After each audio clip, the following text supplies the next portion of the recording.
On October 12, 1964, accomplished painter Mary Pinchot Meyer was murdered execution style while walking down a towpath in one of Washington's most exclusive neighborhoods. The murder rocked the wealthy inner circles of Georgetown to its core.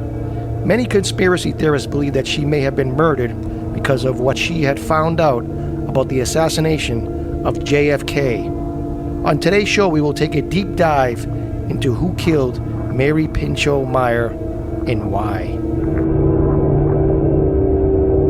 This month marks the 56th anniversary of the murder of Mary Pinchot Meyer. My guest this afternoon, author Peter Janney, has written a fantastic book called Mary's Mosaic, The CIA Conspiracy to Murder John F. Kennedy, Mary Pinchot Meyer, and Their Vision for World Peace. In it, he makes a detailed case that John F. Kennedy's mistress, Mary Pinchot Meyer, was murdered by the CIA because what she had discovered about the JFK assassination. I'm thrilled to have this gentleman on the show this afternoon, author Peter Janney. We're going to take a deep dive into this case. Peter, first of all, thank you so much for your time this afternoon. My pleasure, Mike. I've been looking forward to it. Peter, for my audience out there who do not know who Mary Meyer was, maybe you can give a quick background about her and who she was. Well, Mary grew up from a very privileged family, like JFK himself. She was in a very progressive family of New York intellectuals. Her father was one of the founders of the American Civil Liberties Union. Her mother was, an established journalist and author. She went to really good private schools, and she actually was a classmate of my mother's in college. They both were in Vassar College together in the class of 1942.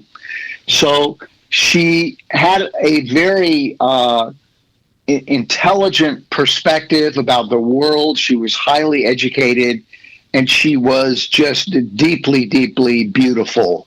Arguably one of the most beautiful women of her entire generation. So JFK first met her at a prep school dance. He had already graduated from this prep school, but he came back to the Choate School Winners Festivity Weekend, when he was a freshman at Princeton before he dropped out of Princeton and went to Harvard. But he somehow decided that he wanted to go back to his old prep school and just be a part of this dance this weekend. And that's where he first actually met Mary. She was the date of an underclassman, and he kept cutting in on her because he was just so mesmerized by. How old were they in terms of age? Was there a big difference? About 3 years. Okay, sorry. Go ahead. Yeah, and so Mary was not terribly attracted to him. She saw him for the playboy that he was. She was much more interested in, men who had a little more going for them in terms of their intellectual complexity and curiosity. But they continued to be friends. They didn't date during college, but they did run into each other socially. And so he never forgot her. She made a profound impression upon him. And it was, many years after college, in the mid-1950s, that their paths started to cross again. And so, as serendipity would have it, she being divorced from her husband, and basically they're being neighbors for a period of time out in Virginia, outside of Washington, D.C., they started to have a little more contact. But it really didn't get serious, I think, until the summer or early fall of 1960, when he was running for the presidency. What was she doing during this time?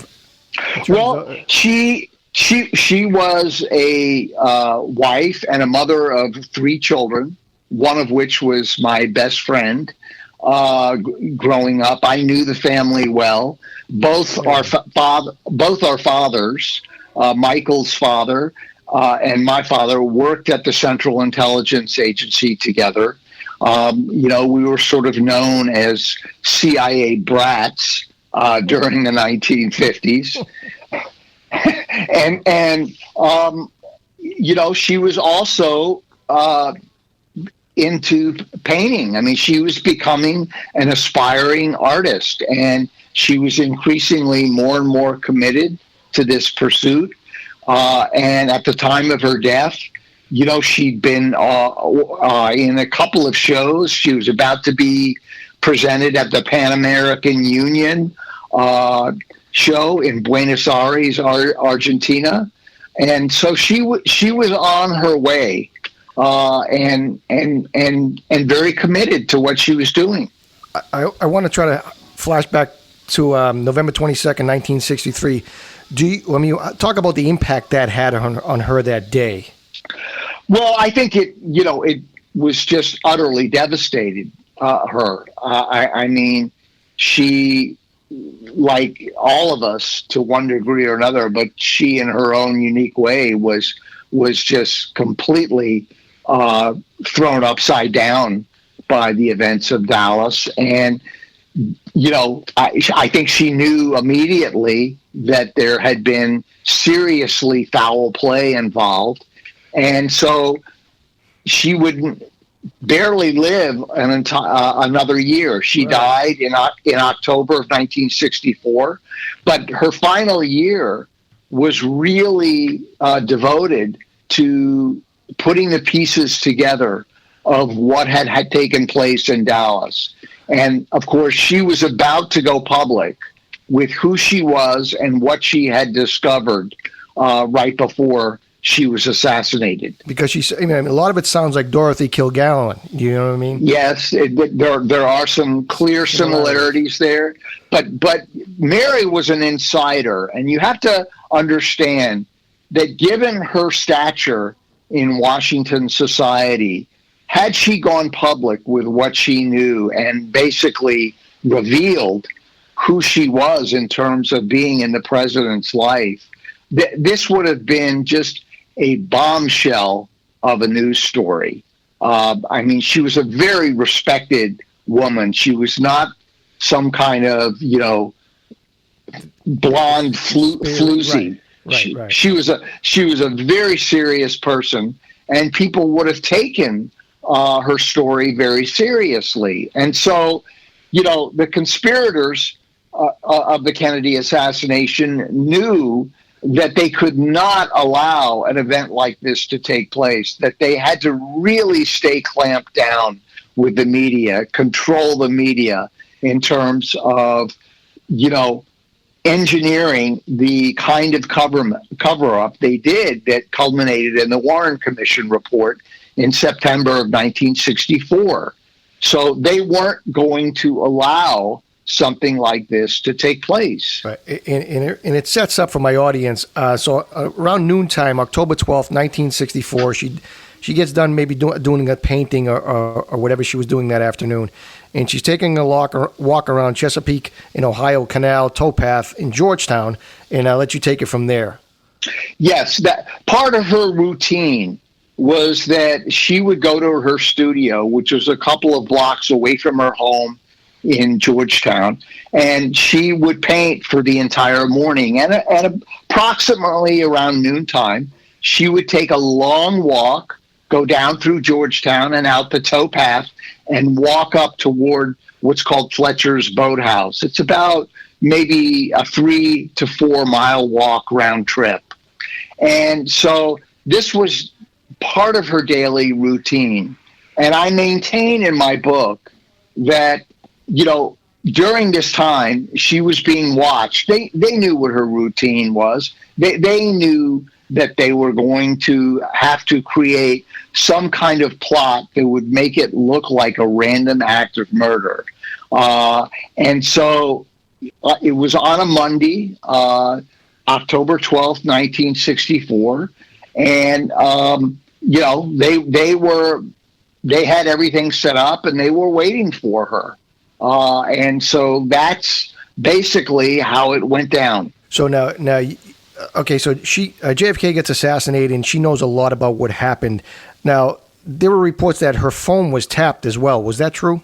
Yes, I think it was true, and it was tapped by actually this nemesis in the CIA. His name is James Jesus Angleton. He's very famous. He was head of the counterintelligence directorate at the agency. And of course, he was also best friends with her ex-husband. And Mary, of course, knew him very well herself. And he was the godfather to their children. So, it was complicated, but nonetheless, that's how it went down. Yeah, because she said, I think she was being watched as well. Yes, that's right. So when you say they were ready, they set up and they were ready. Who was they? Well, a situation like this is a very complicated maneuver on the part of an organization like the CIA, because they have to go to great lengths to make it look like someone else did the deed. Right. Okay. So, it appears that what had taken place was that there was a random act of violence. The papers thought immediately that it might have been some sexual kind of assault that went bad, or a robbery, that kind of thing. But of course it wasn't. They had a patsy that they had set about manipulating. And so it really, I don't know if your audience was ever familiar with this show on television called Mission Impossible. It was very popular. Yes. Yeah. Well, yes. I mean, the scenarios in Mission Impossible are very realistic. And one day, while I was writing the book at the beginning, I was out in California, and I ran in at a travel agency to one of the main characters of that show, and I introduced myself to him. Oh, wow. And I said, "Oh, you don't know?" I said, "I just so love this show, and of course, it's one of my father's favorites." And of course, I said, my father works for the CIA, and he kind of just smiled and he said, "Yeah, we had a lot of ex-CIA people on our writing staff helping us with these storylines." Technical advisors. Right. So she's walking in. Who is Henry Wiggins in all this, and what was he doing? Well, the interesting thing is that how they set this up was that there was a stalled Nash Rambler right adjacent from where the murder went down. And Henry Wiggins had been called. He was a tow truck driver. He and his assistant, Bill Branch, had been called to go fix the vehicle to see if they couldn't get it started. They didn't know who it belonged to or anything like that. So they showed up at the vehicle, and actually within a minute after they showed up, that's when the actual murder took place. And it was Henry Wiggins who heard her screaming, and he ran across the street after the second shot had been fired and saw this guy standing over her and, pretty much told police what he had seen. And sure enough, later on that day, within actually about 40 minutes, there was this guy, Ray Crump, who sort of fit the description of the man that he had saw standing over Mary's corpse. And so that's how the scenario opened up. The plan was to frame this guy, Ray Crump, make him the murderer. And of course, he wasn't. He got acquitted at trial. There was never any strong forensic evidence linking him to the murder scene or any part of the area where Mary had been murdered. And this is, it was sort of like the replica of what had taken place in Dallas, how Lee Harvey Oswald had gotten framed. He was a patsy. He was a patsy, right? Yeah, and Ray Crump was a patsy in the same way. So it's the same kind of structure, same kind of paradigm of how they set these kinds of assassinations up to make it look like someone else did it. So Ray Crump, I mean, when they find out who the detective walks over and asks him what he's doing, he was actually fishing, but he didn't really. He was having a good time with a woman, but she wasn't around. So they were a little like, well, where is she? Oh, she's not here. But because she was married. Am I wrong? That's right. She was married, and she did end up talking to Ray Crump's lawyer, who wanted her to testify at the trial, and she wouldn't do it. She said, if I do that, my husband will literally kill me, and I can't do it. But she did tell Ray's attorney, this wonderful African-American woman attorney in Washington, D.C. Her name is Debbie Roundtree. There's going to be a movie made about her as well. She's a very famous attorney, and she defended Ray Crump for free. And because she knew from the very beginning that he was not guilty of this crime, and she was not going to let this, go down, because it was just so utterly terrible in terms of what was taking place. But she wouldn't allow this woman, Vivian wouldn't allow herself to be a witness. It was just too scary for her, and it would have risked her life. Right, but her husband wouldn't have been too happy either. Right, exactly. So, Peter, now Henry Wiggins, he gives a description of Ray Crump at 5'8" to 5'10", around 185. What was Ray Crump's measurements on his license? Do you know? It was Ray Crump was like 5'2" and 123 pounds, dripping wet. I mean, wasn't he wet that day? He was soaked. Yeah, Ray. They'd been drinking. I think Ray had passed out a little bit. He got up. He stumbled. I think he fell into some of the water next to the river, and so he was trying to find his way out of the area. He was a little disoriented. Vivian, the woman, his date, had already left. Were they drinking wine? I think they were drinking wine. Drinking something. Yeah, it was alcohol. Yeah. Okay. So Mary Meyer. Let's talk about how she was killed, because she was killed, execution style. Well, yes, that's what the coroner eventually said. He said, "Look, whoever wanted this woman dead wanted to kill her. This was not a sexual assault. There was no evidence of that. She didn't have a purse. It was not a robbery. But it was clear to the coroner, the way the gunshots were positioned, that, the intent was to kill this woman, not but to... I'm sorry, she was dragged, though.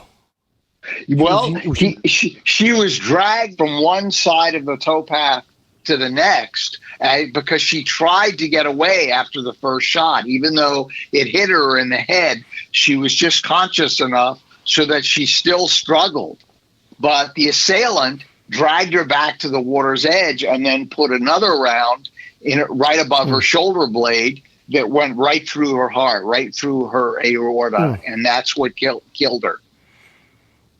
So during the trial, I don't know how in depth the forensics were back then, but there was no blood on Mr. Crump or any residue from the gunshots. Correct. There was nothing on his jacket, which they retrieved from the water. Nothing on his clothes. There was no evidence whatsoever that he had been in contact with the body. Right, and he didn't shoot her like Oswald JFK. He shot. The shots were close, so blood would have at least splattered on him. No, on the assailant, yes, I maintain that. Right. But of course, the assailant just, disappeared right after. I mean, that's what these trained CIA assassins. I mean, they are highly skilled, and they literally vaporize. They disappear after they have pulled off something like this, and so we don't know who the actual assailant was. We just know that it wasn't Ray Crump. Now, Peter, Mary had no identification on her. How did the police find out who she was? They found out eventually because she was wearing gloves, and inside the gloves, she had etched in her last name Meyer on the tag inside of the glove. And so when they examined the body, the only clue they had was, okay, let's go to the Georgetown phone book and start just looking at all the Meyers and calling the numbers. And so they narrowed it down. They had called her house. There was no answer. And it's when they went to the house and saw that the lights were off, there was no one home, that kind of thing, that they began to put pieces together. And it was a neighbor who said, well, that's Mrs. Meyer's house. She's the sister-in-law of Ben Bradley, who was the Washington bureau chief of Newsweek at that time. So then they went to Bradley's house a couple of blocks away, and that's when they started putting two and two together. And it was Mr. Bradley who went down to the D.C. morgue and identified her body later that evening. And Mr. Crump, was he arrested? He was arrested that day and taken to jail? Correct. The same day. Okay. So maybe a day or so later, William Mitchell is evidence that he was there. Who is this William Mitchell character? Because he's like a ghost. He's like a ghost, and he's a very mysterious guy. Right. And so Mitchell shows up at the police station the next day and say, I read about this woman in the paper. I think I ran into her on my run along the towpath because I run there every day at about noontime. And so he described the woman and the clothing that she was wearing. And, they said, yeah, that's her. And he said, well, I ran by her. And, oh, by the way, there was this black guy following her about 300 yards, behind her, walking in the same direction as she was. So that's when, this was part of the frame up where, the police said, oh, well, there you go. Ray Crump was following her. And that's why we believe we have captured the true murderer of Mary Meyer, and he's in jail right now. Peter, you really did a deep dive into this Mitchell guy. You actually confronted him. How did you even track him down after so many years? Oh boy, that was a long, hard journey. It wasn't until after the first edition of my book came out where a reader pointed out to me that the guy I was looking for had not died, but that he was out in California and he was a professor at Cal State Hayward. And so, I read, some of the details that he gave, and I went back to one of my chief researchers and I said, we got to check this out, because if that's him, I've got to go find him. And sure enough, we started putting the clues together, and I located where he lived out in California. And so I showed up on his doorstep. I think it was probably the summer of 2012. The first edition came out in April of 2012. So I knocked on his door, I think sometime in August of 2012. And that's where I had this confrontation with him. And how did that go? Well, I was terrified, and And I told a couple of my friends and my team, this is what I'm going to do. And they said, "You're crazy. Don't do that. What are you going to do if he pulls a gun on you? What are you going to do if he shoots you?" And I said, I can't let this go. So what I did is I had a binder notebook, which I put a tape recorder and turned it on, a small digital recorder, because I wanted to record any and all conversation that I had with Mitchell. And so, one of my people said, "Well, why don't you just, hire someone to be sitting in a car, with a gun just to make sure you don't get assaulted?" I said, "No, I'm not going to do that. I'm going to just take my chances here." So I knocked on his door, and he came out, and, I introduced myself as politely as I could. I had a copy of my book with me that I wanted to give him, and he just got belligerent. He was very upset that I had found him. He was very upset that I had come and knocked on his door and wanted to talk to him, and wouldn't talk to me, just got angry and finally just shut the door in my face. Now, in your research on him per se, I mean, why did you want to speak with him? I mean, was he part of the CIA? Yes. Eventually, that's what we put together, that he was. Okay. He was he was in the Army, but he was also working covertly for the CIA, during this time. And he was part of, what I considered probably to be a 5 or 6 man assassination team that ran this operation on October 12th. Now, Peter, this gets really deep. I mean, by all accounts, from what I've read, you actually believe that your dad played a role in her death too. Is that true? That's true. Yes. Wow.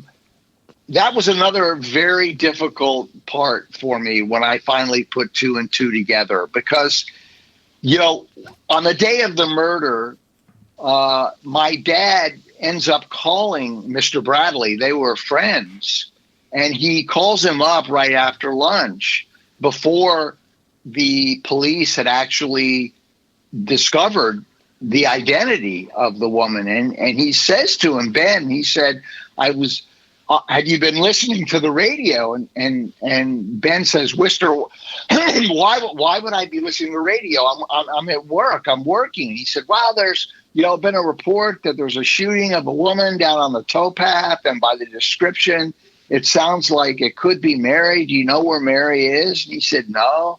And so anyway, that puts Bradley in the position of racing home at that time and trying to, figure out what's going on. And of course, later on that afternoon, the police come knocking at his door and say, "Mr. Bradley, we may have your sister-in-law in the morgue. Would you come down and please identify her?" Which he did. But it's no coincidence that my father is in this role of alerting Ben Bradley, because that was part of the operation. They wanted to button it up as tight as possible, as quickly as possible. And by the time that afternoon, it was after 2:00, that my father called Mr. Bradley. Ray Crump had been arrested. He was waiting to be taken down into the police station and booked and, put in jail. And so this was a way to just finish the operation and, make it known that this woman had in fact been murdered that day. Fascinating. Yeah. Unbelievable. It really is. And very upsetting to me. I mean, you can imagine when you wake up and you realize that your own father was part of the conspiracy to murder your best friend's mother. I mean, it's it's pretty upsetting. There's so many layers to this. It's fascinating. Peter, so you mentioned Angleton, James Angleton. Right. The locksmith, the quote locksmith, his nickname. That was one of his nicknames. Yeah. Yeah. I want to get to the diary. So Ben Bradley and his wife, I believe, came home one night, or was it at Mary's house? Well, in terms of the diary, it was the night of the murder where Mary's best friend, who happened to be in Japan, called up the Bradley house. And she actually called up the Bradley house and she was looking for Jim Angleton. These people were all friends, okay? Because Mary's best friend knew Mary had been having this affair with JFK. I mean, this was really, really hush-hush. And Mary had shared with her friend Ann Truitt and her husband Jim Truitt the fact that she was having this affair and that she was keeping a diary about it. And of course, they wanted to know all about it because, Mary was, smoking marijuana with the president in the White House residence. And then, later on, in the spring of 1963, they took a mild hallucinogen together. I think it was psilocybin, because she really felt that these drugs were really profound opportunities for people to expand their consciousness and go way beyond where they usually lived in their heads. And she believed that things like LSD, psilocybin, other hallucinogens really had the power to help transform people and to see a bigger picture of what life was all about on this planet. And of course, it did not involve creating wars, okay? And she was very upset at, JFK, his involvement in the Cold War. You have to remember that in the fall of 1962, we almost had a full-fledged nuclear war with something called the Cuban Missile Crisis. Right, and had it not been for just some exquisite diplomacy on the part of JFK and his brother, you and I would not be sitting here today having this conversation. This was really a very, very serious event. And Mary had some. I'm sorry, I don't mean to interrupt, but Mary actually had she had some influence on JFK about that subject. Yes, she did. And, I think she was very, very instrumental in helping him to see that he really needed to make a decision about what he wanted the legacy of his presidency to be about. And I think she was really wanting him to understand, and he wanted to understand, that there had to be a better way in international diplomacy other than, nations threatening one another with nuclear bombs. And so after the Cuban Missile Crisis in the fall of 1962, JFK and Khrushchev, who was head of Russia, they really became friends. I mean, they both realized that this had been a terrible event. And they'd been writing secret letters to one another and realizing that they had shared a lot of common ground. And so after the Cuban Missile Crisis was over, they really set out to work together to see if they couldn't make the world a much more safer place. And so it was the last year of JFK's life where he really turned away from the Cold War.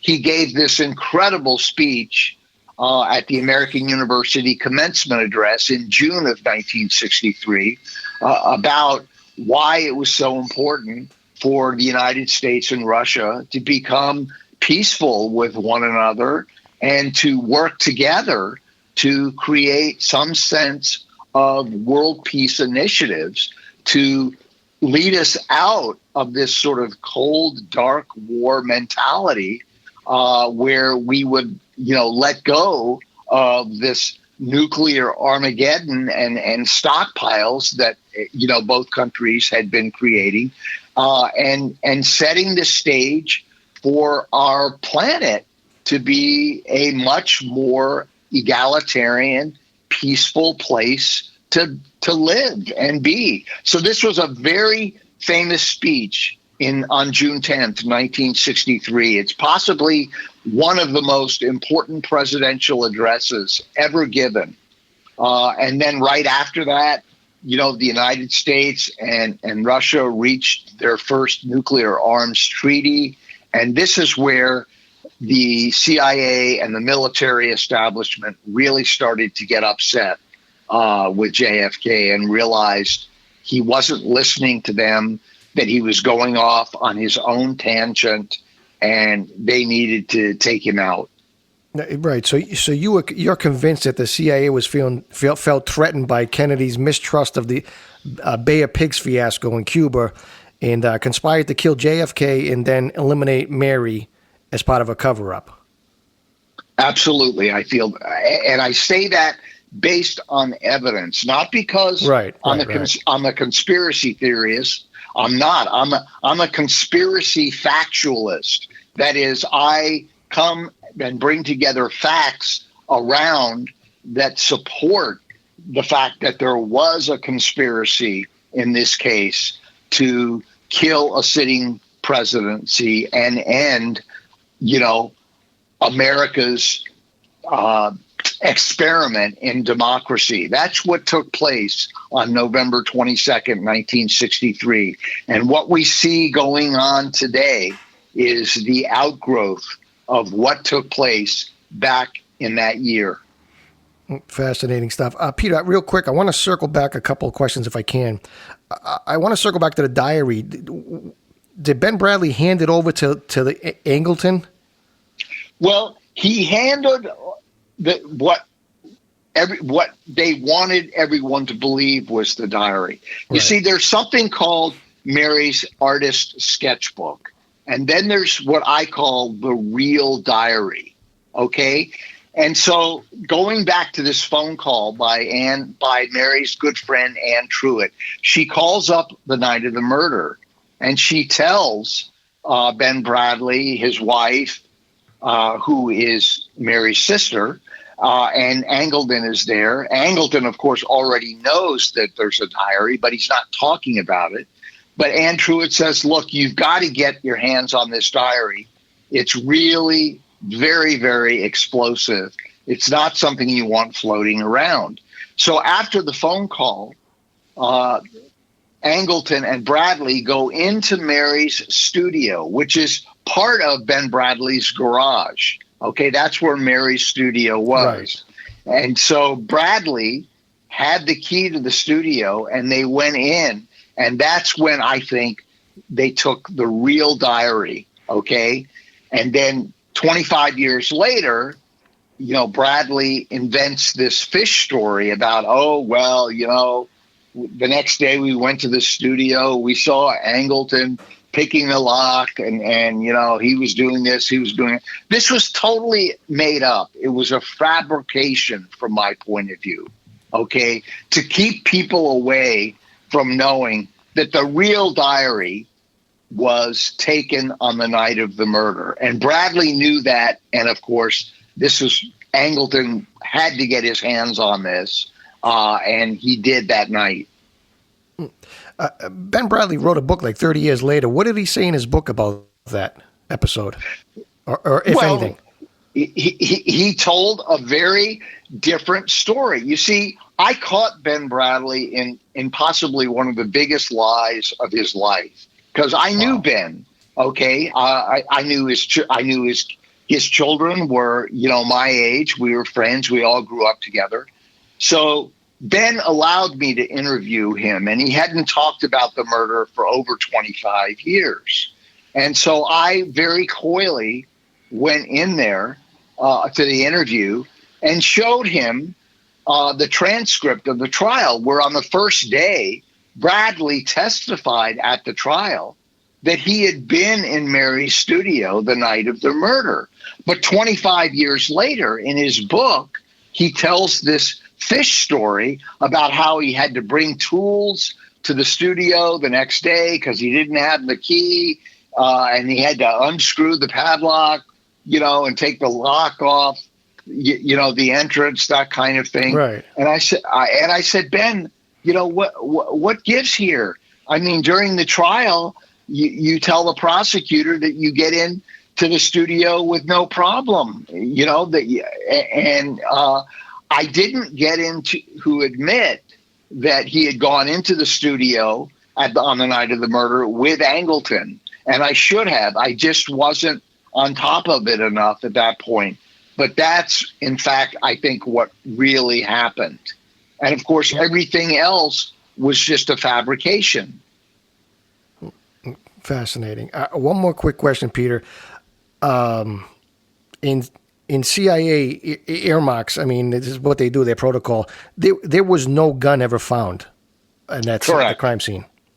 Correct. No, I mean, what about the ballistics test? Anything?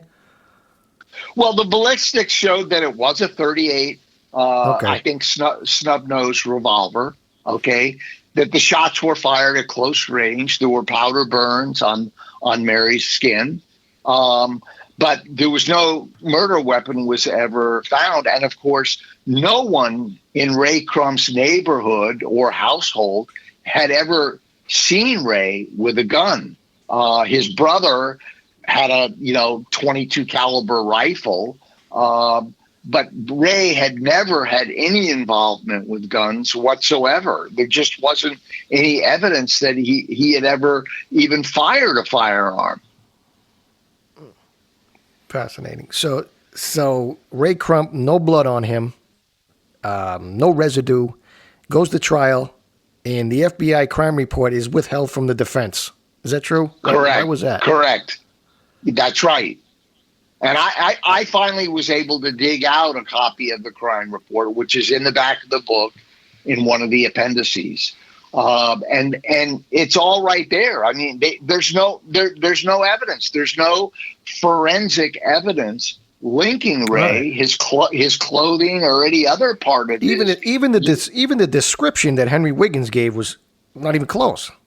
That's right. Except he was an African American male. He was a black guy. Right. That's right. And that's what I think, really impressed the jury in terms of acquitting Ray. That they're just the evidence wasn't there. And I think, the jury was impressed enough by Ray's attorney. This woman, Dudley Roundtree, is a real hero. And her whole life as an attorney, I mean, there's been a book written about her called Justice Older Than the Law. It's now been renamed Almighty Justice. It's written by this woman by the name of Katie McCabe, who's just a beautiful writer. There's going to be a movie made about her in the next couple of years. I mean, they've already inked the deal for it. She's a very, very famous, one of the first black woman attorney in the District of Columbia in Washington, D.C. She's very well known in Washington. So, Peter, real quick, because we're running out of time, and I want you to tell everybody where they can pick up this fascinating book. The easiest place to get a copy of the book, it's in its third edition now, is on Amazon. I think they've lowered the price. I think it's less than $15. But that's the easiest place to go. If you just go on to Amazon and type in Mary's Mosaic, it'll take you right to it. And are you working on anything now? Well, I'm working on the Hollywood film project for the movie. We've started. Yeah, that's somebody optioned it. It's been optioned. Yeah. Oh yeah. I've got a very well-known screenwriter. His name is David Seidler. He won the Academy Award for The King's Speech a number of years ago. Who's just totally in love with the story. So it's things in Hollywood are kind of shut down right now because of the pandemic. Yeah, but I think.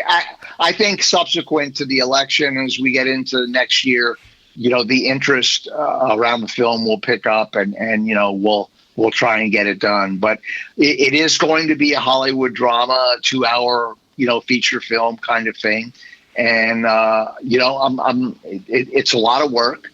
But I can imagine.